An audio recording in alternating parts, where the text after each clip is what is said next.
Hello, Ellie here with my sidekick, Dabby. Sorry it's been a while since I've done a video. A lot has been happening recently. But today I am talking about The Thousandth Floor by Katharine McGee. This book takes place about 100 years in the future in New York City, where they've basically taken New York City and turned it into a 1,000 floor building where the bottom floor is like miles long, but then the top floor is just one loft. And this book is filled with drama.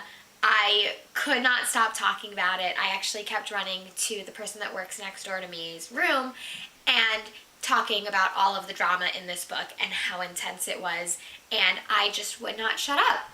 It follows 5 teenagers who live in the tower, 2 of them on lower floors but interacting with people on the higher floors, and then 3 of them on the higher floors, one of which is on the very top floor, and she happens to be genetically created to be perfect.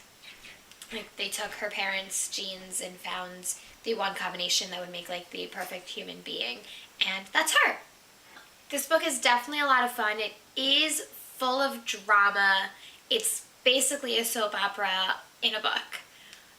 I live for drama in books, so I absolutely adored it. If that's not your thing, you might want to pass on this one, but if you enjoy crazy amounts of drama, definitely check it out. I was obsessed and I enjoyed every twist and turn and all of the excitement. So read it, okay? If you have not read the book yet, I'm going to give my spoiler warning right now. Go check it out and then come back and talk to me, okay? Okay, bye! No. It's spoiler time. So, at the end of the first chapter, we find out that Avery, who happens to be my favorite character, is in love with her brother. I guess it wasn't the first chapter because I did see it coming. I figured you find out she's in love with somebody that she shouldn't be in love with, or that she can never be with. And then we eventually find out it's her brother. And then, of course, we find out that Lita, her best friend, is also in love with her brother and actually slept with him on vacation right before he disappeared. Right off the bat, drama. Oddly enough, this is not the first time that I've been totally shipping pseudo-siblings together, which sounds really strange, but I guess in all of the situations they weren't actually technically biologically related, so and it was never in real life. Like, these are things that if I was experiencing it in real life, or if somebody in real life was telling me about it, I would be really freaked out, but in a book, it's so intense. Like, my favorite scene in one of my favorite series that I'm not going to say, but you could probably figure it out if you've read it. My favorite scene is basically about these people that think they're siblings and how painful it is that they are in love with each other and they can't be, but they are. And it's great, and I love it, and it's dramatic, and it's intense, and okay, I'm gonna move on now. So Lita's in love with Atlas and hires Watt to go check on him and watch him and find out all of the stuff about him, because Watt's awesome with computers. And Watt ends up falling for Avery because why not? She's perfect, right? And he basically manipulates his way into her good favor, although he is more honest with her than he seems to be with most girls, so I have to give him a little bit of credit. I was just sitting there like, if Watt would just fall for Lita and Lita fall for Watt, all the problems would be over, because clearly Atlas was also in love with Avery. That one wasn't a shocker either. But if the 2 of them could have just like been together, then hey, no problems at all, end of story, moving on, go on with life. I mean, the 2 of them are still in love with each other, which is still weird.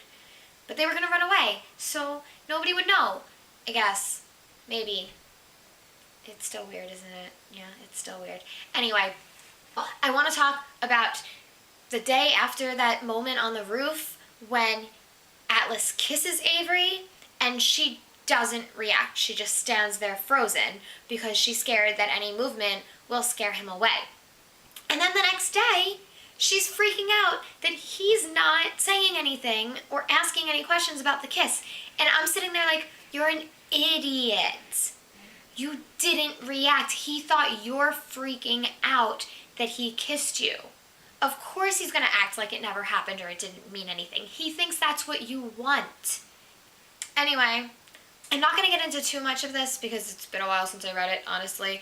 And it's just too much. Like, there's so much happening. I need to talk about Eris a little bit. I loved her story. She wasn't my favorite character, I think just because I connected more with Avery, even though she's very different than me, but similar in some ways. I don't know. I liked Avery the best, but I loved Eris's story. I think my problem with her is she did start out kind of mean, and I don't like mean, but I loved her development. She went through this traumatic thing where she found out that her father isn't really her father.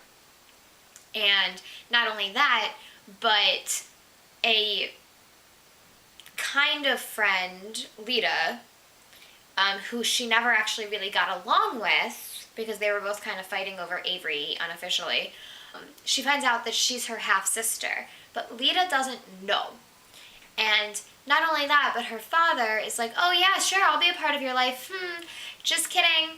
I don't think this is a good idea, so I'm gonna like give you some money and we're gonna just separate here. Okay, cool? Is that cool? No? Oh, sorry. But she falls for this girl and they have a very interesting relationship. At first, it's not very strong, it's not very good because she's still struggling with her own identity and figuring out who she is now that she doesn't have any money and doesn't really know who she is anymore. So Eris is hanging out with Marielle and they just develop into this like really strong relationship and it's great. And then we get towards the end. Actually, I should talk about Rylan a little bit before I get to the end of the story. So Rylan is the other character in the story and she is on a bottom floor. By the way, the richer you are, the higher you live on the floor. Typically, the bottom floors are the poor people. So she lives on like floor 32, I think, something along those lines. But she's called up to work for Cord on one of the upper floors, who throws all of these parties, I guess. And she ends up falling for him, even though she has a boyfriend who sells drugs. And I think that's another, like, I love that relationship, too. They did a really good job with that. And then, of course, that almost crashes and burns at the very end. But Eris comes to save the day, right? Yeah, not so much. All 5 of the main characters end up on the roof, which, of course, the book started with some girl falling off the roof of the 1000th floor of this tower to her death. And we have no idea who it is. So every time somebody goes up to the roof, you're like, oh my god, is this it? What's going to happen? So at the end, all 5 of the main characters end up on the roof, which I assume is why we were following those characters to begin with. We know Wad is safe because we know it was a girl that fell. But the other 4 are all kind of fair game to die at this point. Is it bad? I was like hoping it was Lita because she was definitely my least favorite character. Like, I felt for her at some points, but she was crazy. And like, she needed to go away.